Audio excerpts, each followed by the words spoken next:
Alright, welcome back mga lods. For this morning, another morning interval run na punta mga lods. This time, 10 km adventure. Paingon sa buntod, sa bituon. Kaya nakulangan magod inyong migoy sa fun run gahapon. Fun run to o fun walk. Maong this time, let's make have some fun adventure na po mga lods. Alright, banta.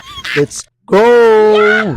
So una ko diri midagan sa barangay Disod. So diri ko ni Agi kay nindot agian simentado manggod ang dalan o kalsada. Ang kuyaw lang kung maligsan ta sa mga sakyanan nga kusog kaayong managan. Dayon pag-abot na ko sa unahan, miliko ko paingon sa bituon nga area. Kay medyo mingaw og awa-aw diri. Og rough road ang agianan. Pero og kira kay wala may maengkwentro nato nga mga sakyanan. Okay. Og chill ra nga ko ang nagdagan diha. Murag dagan dala lakaw ba. Diri nga part sa dalan mga lods, medyo mingaw jud. Ang imong madungog is ang tingog sa mga langgam ug mga hunghong niini. So diha sa unahan, babaw sa kahoy na ako'y nakit-an nga duha ka langgam nga nagtingog diha no. Indot sa gayo alantaw ning langgam sa ubos sa sentro murag mingaw naman wa na may langgam. So nilahos na ko sa unahan, dagan ta mga lods taman pamaulan. Kay diring dapita puro ang aton jud ang ato ang maagian. So adventure man ang ato ang gusto.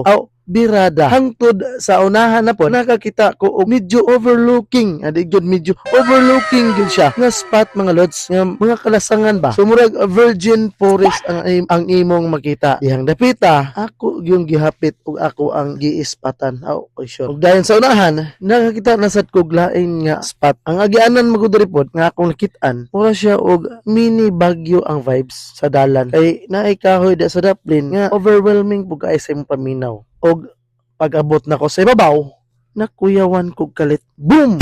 Kasi bumungad sa'yo ang magandang tanawin nga gikan sa ibabaw, makit-an mo kay ingon sa ubos. Ang dagat, makit-an sab ni mo diri nga perting lapara. So very nice to see gyud kaayo mga lods ang atong adventure karong buntaga. So wa na ko nagdugay diha mga lods, mihinahinay na kog padulhog paingon sa ubos. Baklay kay medyo layo ba kayo ang ako ang ulian. Dayon diri nga part sa dalan na pod mga lods sa kalsada nga medyo lugsongon nindot sad kaayo ang view kay ang lungsod sa Sindangan klaro kaayo gikan diri. Of course, ma-miss pud ka sa imong makita inaagot ta sa buntod no. So pagkahuman na to diag lantaw sa mga tanawin again nagpadayon na pugko diha ug lakaw daladagan ug dayon sa wa damhang higayon na ako'y nakit-an diha sa kalsada mura mag bracelet mo nang akong gigduol ug akong gikuha silver nga bracelet man di ay ni akong gilantaw na ay nagasulat nga Grisel ang pangalan. So shout out ko ni Grisel diha ang tagiyaan ni